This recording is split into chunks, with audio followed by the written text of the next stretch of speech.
Camera വഴി പിഴ ചുമത്തുന്നത് ഇനി കേന്ദ്ര മോട്ടോർ വാഹന നിയമം അനുശാസിക്കുന്ന 12 കുറ്റങ്ങളിൽ മാത്രം. ടൂറിസ്റ്റ് വാഹനങ്ങളുടെ മുകളിൽ ഘടിപ്പിക്കുന്ന ലഗേജ് കാരിയറുകൾക്ക് ഇനി മുതൽ പിഴ ഈടാക്കില്ല.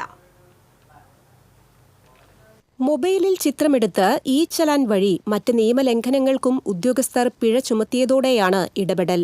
വാഹനത്തിന് ഇൻഷുറൻസ് പരിരക്ഷ ഇല്ലാതിരിക്കുക, രജിസ്ട്രേഷൻ ഫിറ്റ്നസ് കാലാവധി കഴിയുക, പുകപരിശോധന നടത്താതിരിക്കുക തുടങ്ങിയ കുറ്റങ്ങൾക്ക് മൊബൈൽ ഫോണിലെടുക്കുന്ന ചിത്രം അടിസ്ഥാനമാക്കി പിഴ ചുമത്തരുതെന്നാണ് നിർദ്ദേശം.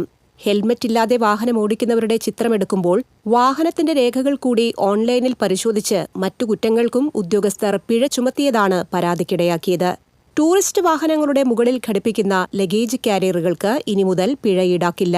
ചിത്രം അടിസ്ഥാനമാക്കി പിഴ ചുമത്താവുന്ന കുറ്റങ്ങൾ ഇവയാണ്: അമിതവേഗം, അനധികൃത പാർക്കിംഗ്, ഹെൽമറ്റ് ഉപയോഗിക്കാതിരിക്കുക, ചുവപ്പ് സിഗ്നൽ ലംഘിക്കുക, വാഹനത്തിന് പുറത്തേക്ക് തള്ളി നിൽക്കുന്ന വിധം ഭാരം കയറ്റുക, സീറ്റ് ബെൽറ്റ് ഉപയോഗിക്കാതിരിക്കുക, ലൈൻ ട്രാഫിക് ലംഘനം, ചരക്കുവാഹനങ്ങളിൽ യാത്രക്കാരെ കൊണ്ടുപോവുക, നമ്പർ പ്ലേറ്റിൽ ക്രമക്കേട്, മൊബൈൽ ഫോൺ ഉപയോഗം, മഞ്ഞവര ഉൾപ്പെടെയുള്ള റോഡിലെ മാർക്കിങ്ങുകൾ ലംഘിക്കുക എന്നിവയാണ് ചിത്രം അടിസ്ഥാനമാക്കി പിഴ ചുമത്താവുന്ന കുറ്റങ്ങൾ.